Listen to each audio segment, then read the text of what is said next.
Thank you very much. Firstly, thank you so much for the invite. It's so encouraging to see that on a very rainy day in November, the NHS is still of such importance that it attracts so many of you to come to events like this. You inadvertently gave me a promotion then. I am the new head of health for UNISON. And it's such a brilliant privilege to be able to step up and move into this new role at a time when I don't think it has felt to our members that there's ever been such a challenging time to work in the NHS. And how many NHS workers have we got in the room? Yeah, so you deserve huge applause for everything that you do. We know how you feel. We know that in working together with campaigning groups, that what it gives us the opportunity to do is to make sure that we're working together to improve services, not just for the people that use them, but for the staff who work in them. So I brought my 10-year-old with me today in the hope that by the time she is actually old enough to work in the NHS, that there is an NHS there for her to work in, that it's still nationally run, nationally owned. One of the main reasons why affiliations like ours are so powerful is not just because of the national links that we can make, but the work that you're going to do later today is about taking those national links and forging them into really proper, strong links at local level. And that is what's going to keep the campaign to keep the NHS publicly owned alive. It's what's going to stop the sell-off of assets over the next few years, and it's what's going to make our campaign group so powerful.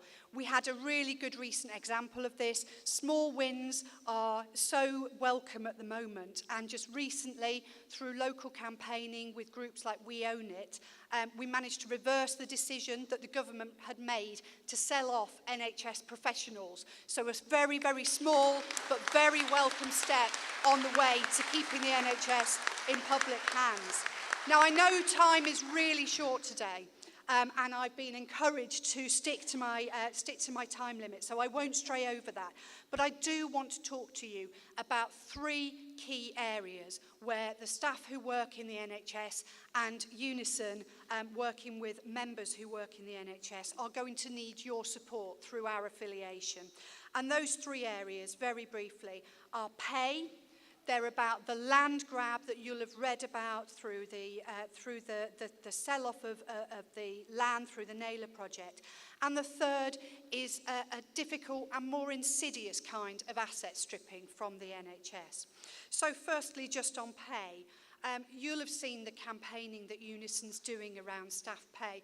We know that fair reward is a huge part of getting the right people to come and work in the NHS. We know that pay is one of the reasons why we're experiencing so many shortages, and that along with a failure to grant the right to stay to EU citizens working in the NHS, that is one of the things that is making people leave. It's creating its own vicious circle where there is more work left for the people who are left in the NHS.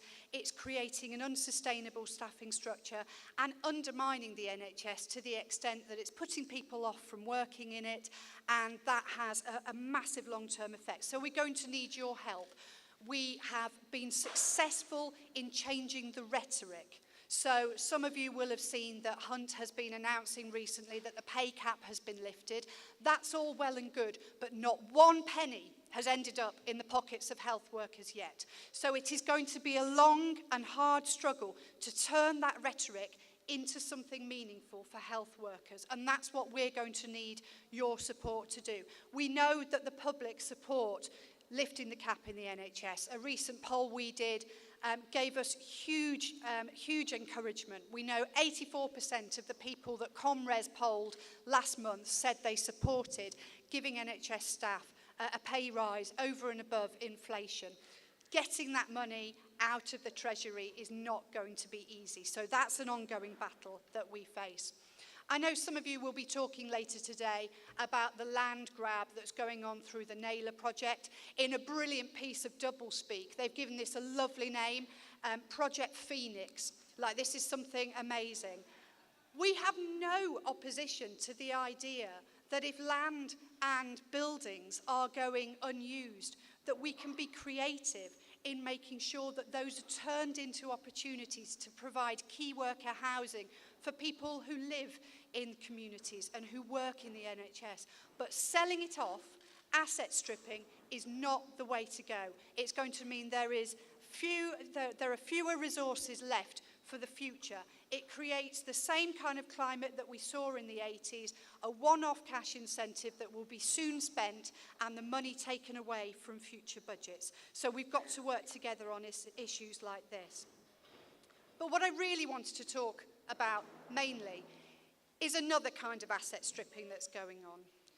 UNISON is one of the trade unions that represents all of the staff that work in the NHS. The NHS is a team game. We know that the press likes to use the shorthand of doctors and nurses, but we also know, don't we, that it's not just doctors and nurses who make the service deliverable. We know that the people behind the people you see are just as important to providing a really good service for everybody. And it's so important that those people are not just recognised, but they are truly treated as part of the NHS family. And that's why what's going on in various areas of the country is so shocking. What's happening is that a range of different projects are being set up to exploit tax loopholes, with the victims being the staff who work in what they call the non-clinical services. So all over the country, NHS trusts are setting up a range of what they call wholly owned subsidiaries, special purpose vehicles, arm's length companies, in order to be able to exploit tax loopholes. They can set these companies up and then transfer the non-clinical staff into those, creating a two-tier workforce in the NHS, treating our members who provide services like secretarial support, admin support, portering, cleaning, finance, HR, the list is endless, turning those people into second-class citizens, making out they don't matter, and they do. We know the NHS is one team. We'll be campaigning to make sure those people are treated fairly, given the status of proper members of the NHS family, and we'll be looking for a strong show of support for you on those issues. So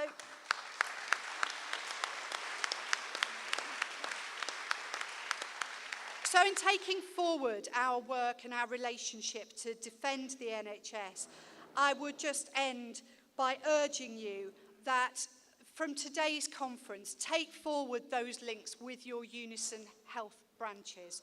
So find out what's going on in your health workplaces. Invite your UNISON branches to get involved with local campaigns. Get them to tell you how it is. Find out if there are any of these special purpose vehicles, these arm's length organisations being set up. Find out what plans are going on locally to asset strip the NHS of its land and the staff that matter to it. And together, we can work together to keep the public property and the staff of the NHS in the hands of the people who truly own it and out of the pockets of the privateers. Have a wonderful day today. You do great work campaigning. Make links with your UNISON branches, and together we'll go on to defend the NHS. Thank you very much.